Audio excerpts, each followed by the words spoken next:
Hello, it's me, it's Diplomat. This is the ESL Community Cup number 25 final, game 2. I'm playing as the Empire and I'm against Riggs, who is playing as the Greenskins. Now this build I'm using, I'm just going to admit straight away, this is copied off on Jagger. You might have heard of him, very good player. But, you know, the way I see it, if you see a build that's really strong, then you might as well use it yourself. That's the best tip I give to any new players or whatever. Just copy builds off other people. If someone else has made something and it works, you might as well try using it yourself, you know. So I've got General of the Empire and Amber Wizard playing, and I've got a Steam Tank, and I'm actually going to take some friendly fire early on, so that was pretty stupid on my part, playing right in front of the path of the Steam Tank. But hopefully it shouldn't matter too much later on.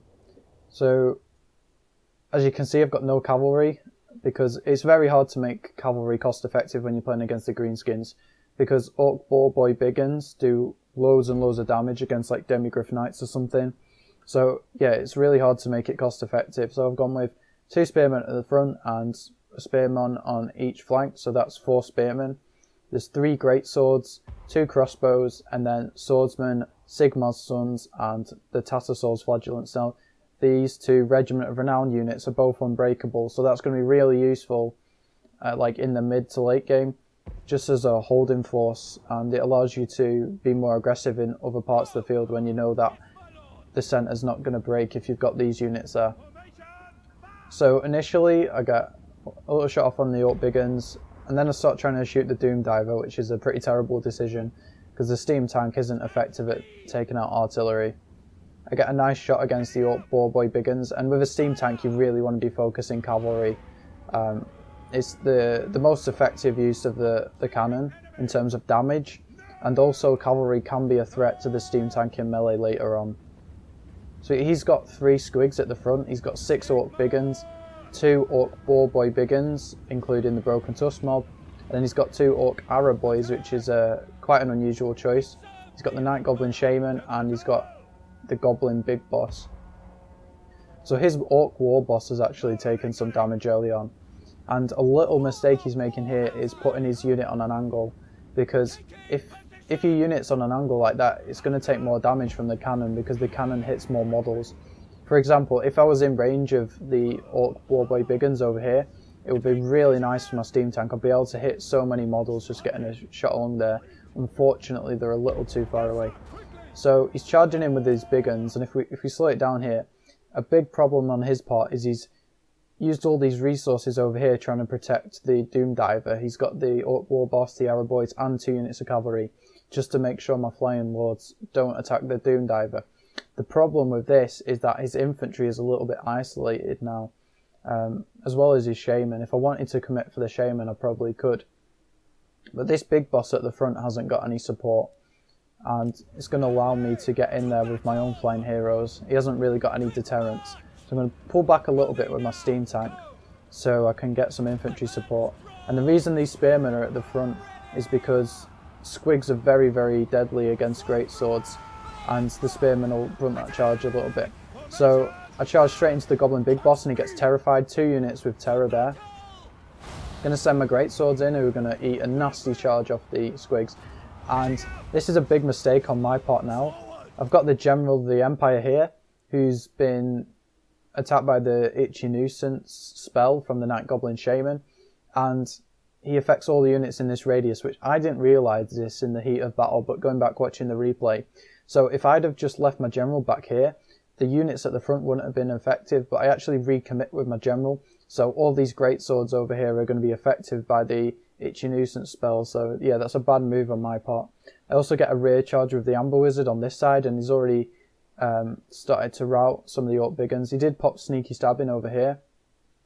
This is going to be reasonably useful, but this is a massive problem. A lot of people talk about how OP Orc Biggins are, and they are an effective unit, don't get me wrong, but they've got terrible leadership, and when the Orcs haven't got enough buffs in the area, the Orc Biggins are going to rout. They're not a reliable unit. You really want some Black Orcs or some 8-peak loonies just to shore up the main line a little bit. So put it back to full speed now. See, my greatsword's in the centre have taken so much damage from the squigs, and I'm going to have to back up with the Sigmar's Sons unit. I've also sent in the Tattersouls on this side, so most of my reserves have been committed at this point. He's starting to focus my crossbowmen down with the Orc Arrow Boys, which is an okay target, but I think they would have been more effective shooting my heroes when my heroes get into range. He's also using Stand Your Ground on this side and War, so he's really committing on this side. Thankfully I've got some great swords which I can use to try and plug the gap, and I've still got one unit of swordsmen in the back. I finally managed to summon the Manticore now. We started this game with only 8 mana, so it took me a long time to get the Manticore up. So now my steam tank is getting into melee, and it's actually doing some pretty good work. I'm going to get a really nice Flock of Doom off. It's an upgraded one. It's going to finish off the squigs, finish off the Broken Tusk mob, and do massive damage to these 2 infantry units. Now my general's in the back just clearing up some archers now, which is going to give my crossbowmen a little bit more breathing room. You can see the Orc Biggins just aren't able to break through against my better infantry units. I've actually been fairly idle with my Manticore so far, which isn't the best move, but he's going to be able to get into the Orc Warboss now. I almost went for these archers, but then I realised I'd be in a 2-in-1 engagement, so I was just going to pull back with my general for a second, engage with the Manticore, and then I'll be able to use my general again in a second. This side's been broken, so I'm going to be able to chase down some of his infantry units. And then we get a really nice charge on his general. I'm going to send the steam tank in as well. My own general's coming in, and I've got a little bit of infantry support, so I should be able to kill his general pretty soon. He has popped potions, so I should really pull out with my general and then go back in. But he's going to get terrified pretty soon probably. My crossbowmen are going to start to focus the Orc Warboy Biggins. They haven't got that much armour and they're a big target, so they're really a really good choice to focus down with your crossbows. See, very low leadership on the general of the Empire now. The Goblin Big Boss has been completely routed, so he's basically on his own at this point. He's only got a couple of squigs to protect him. My Ember Wizard actually managed to get into the Doom Diver, just pulled away before the Broken Tusk mob could help out. And now the Orc Warboss has been terrified, so I'm just going to use my Manticore to chase him down, and I'm going to be able to use my steam tank and my general to engage other units now. See, using my crossbows to focus the other cavalry unit, they're going to go down pretty quickly. My greatsword's actually managed to get into the arrow boys over there. And my Ember Wizard is just making sure these archers don't come back. So I'm going to go back to cannon mode on my steam tank instead of melee. Get a few shots off on this infantry. General's not completely dead yet. And then, yeah, I get another nice Flock of Doom in the late game. It's such a strong spell for area of effect. Okay, I've got some crossbows come back, pick some targets with them, and it's GG at this point. So the main reasons I won this game was because he split up his force and he didn't have enough holding power or general protection.